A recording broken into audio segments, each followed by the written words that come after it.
ఈ దినపు దేవుని యొక్క మాట యోబు గ్రంథము 4వ అధ్యాయము 5వ వచనము.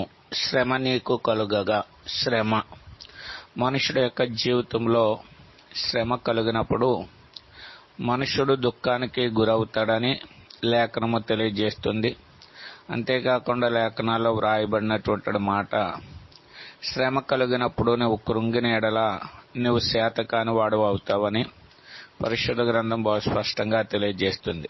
కాబట్టి మన జీవితంలో శ్రమ కలిగినప్పుడు దుఃఖపడే వారంగాను కృంగిపోయినటువంటి వారుగా ఉండకూడదు. కానీ శ్రమ కలిగినప్పుడు దేవుని దగ్గర మనం ప్రార్థించేవారుగా ఉండాలి.